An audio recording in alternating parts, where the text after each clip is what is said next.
Continuando a resolução do exercício, vamos agora para um exercício mais prático, como resolver um problema, né? O primeiro exercício, o primeiro problema, que é o 7, exercício de fixação 7, ele diz lá: resultante das forças que atuam em um corpo cuja massa m é igual a 4 kg, então lá no exercício 7, ele me diz que a massa de um determinado corpo é igual a 4 kg. E eu tenho uma força resultante igual a 20 newtons. Então aqui eu posso pensar numa configuração como qualquer outra. Por exemplo, uma pedra, e eu tenho uma força resultante aqui igual a 20 newtons sendo aplicada sobre ela. Aí ele pergunta qual o valor da aceleração que esse corpo possui. Bom, para resolver isso, aplico, como já nós vimos antes, força resultante igual a massa vezes aceleração, segunda lei de Newton.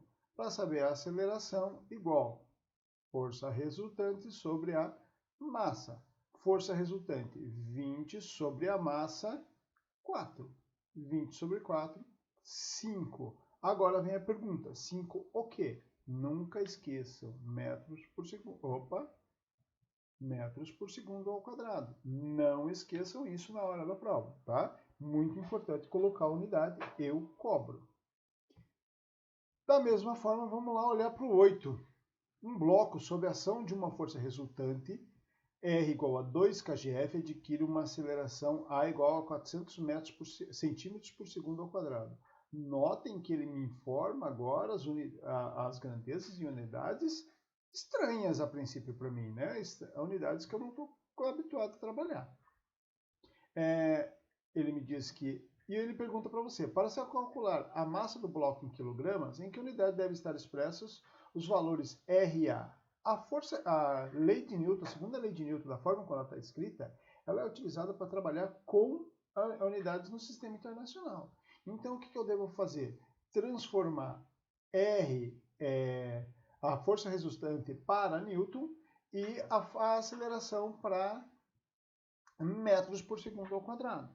Como que eu faço para transformar kgf para metros por segundo ao quadrado? Lá no capítulo 4, nós vimos anteriormente que 1 kgf é igual a 9,8 newtons. Bom, então se eu tenho 2 kgfs, vai ser igual a, só para deixar bem claro, 2 vezes 9,8. Isso vai me dar 19,66 newtons. Simples assim. Agora a aceleração. Como que eu faço para transformar a aceleração? Na aceleração, 400 centímetros por segundo. Notem que eu não preciso de uma fórmula mágica para transformar. Eu só preciso pensar da seguinte forma. Ele tem 400 centímetros a cada segundo ao quadrado. Então, significa que se ele tem 400 centímetros a cada segundo ao quadrado, ele vai ter 400 centímetros equivale a 4 metros a cada segundo ao quadrado. É a mesma, a transformação é simples assim. Só lembrando que cada 1 metro eu tenho 100 centímetros. Então, se eu tivesse 100 centímetros a cada segundo ao quadrado, eu teria 1 metro a cada centímetro ao quadrado. Segundo ao quadrado, desculpe. E aqui, 400 centímetros a cada segundo ao quadrado vai me dar 4 metros a cada segundo ao quadrado. Ok? Resolução simples assim. Agora, ele pergunta na letra B, calcule a massa do bloco em quilograma. Como que eu vou calcular a massa? Aplicando a segunda lei de Newton. Força resultante igual a massa vezes a aceleração. Portanto, a massa vai ser a força resultante sobre a aceleração. Força resultante do meu sistema. Nós já vimos lá que ela é 19,6 newtons.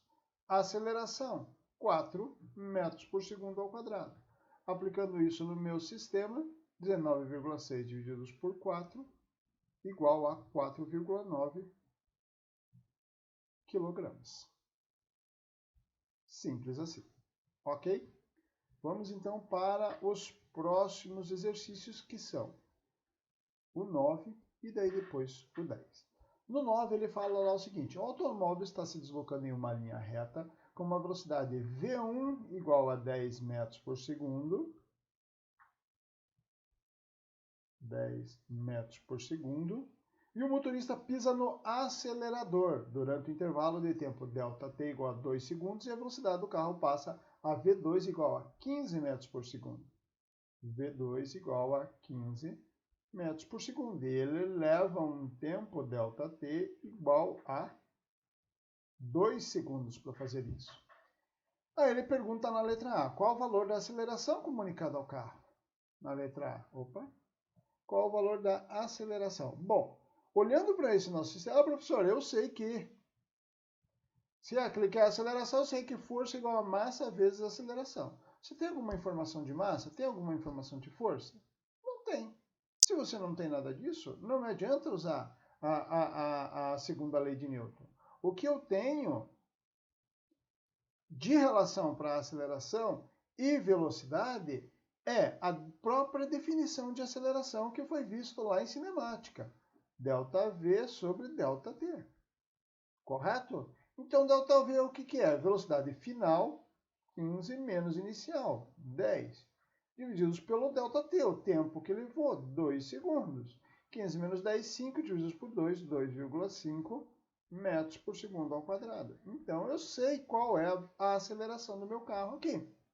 Agora, ele pergunta na letra B, que outro dado você precisaria conhecer para determinar o valor da resultante das forças que estavam atuando sobre o carro?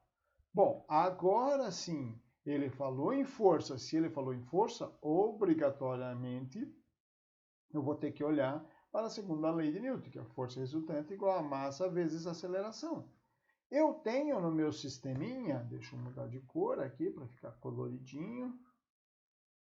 Eu tenho no meu sisteminha a aceleração. Isso eu tenho.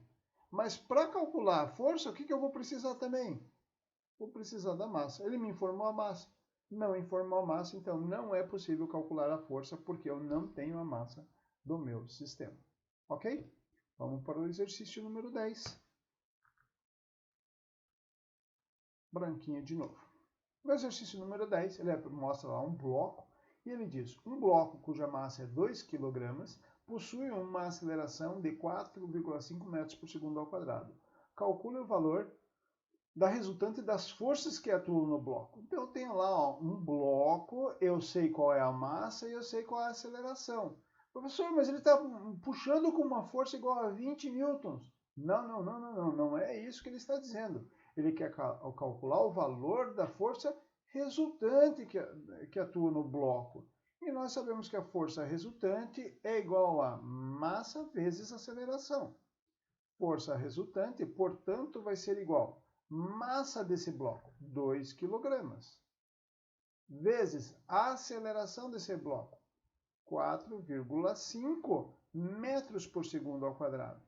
Puxa a calculadora, 2 vezes 4,5 vai me dar 9 o quê? Eu estou trabalhando tudo em sistema internacional, portanto, 9 newtons. A força resultante sobre esse bloco é 9 newtons. Aí ele vem para a letra B, porque eu ainda estou pensando, e aquele 20 newtons que eu estou vendo lá, na letra B, ele me pergunta, opa, letra B, né? Ele me pergunta, sabendo que esse bloco está sendo puxado por uma força de 20 newtons sobre uma superfície horizontal, veja a figura, calcule o valor da força de atrito cinético que atua no bloco. Bom, vocês já sabem o que é a diferença entre atrito cinético e estático, né? E aqui então eu já sei que no meu sisteminha de corpo, lá ó, eu vou representar o meu corpo como um ponto, eu tenho uma força, vou mudar um pouquinho aqui, ó, vou colocar maior, uma força F igual 20 newtons, puxando para a minha direita. E eu tenho uma força de atrito puxando para a minha esquerda. Isso significa que agora eu vou aplicar aquele meu sistema do diagrama do corpo livre, a somatória das forças é diferente de zero aqui. Quanto que vale essa somatória das forças diferente de zero? Essa somatória das forças, como que eu sei que é diferente de zero? Está aqui, ó, 9 newtons. A somatória das forças é igual a massa vezes a aceleração. Então, agora, substituindo isso aqui, quem que é a somatória das forças? Tudo que é positivo está para minha direita. 20 menos tudo que é negativo para minha esquerda. Menos a força de atrito. Ela vale massa vezes aceleração. Só que a massa vezes aceleração eu já sei. 9. Com isso, eu sei que a minha força de atrito vai ser o quê? 20 menos 9. Né? Força de atrito passa para lá. Negativo. 9 vem para cá, negativo. Força de atrito 20 menos 9. 11 newtons. Simples assim.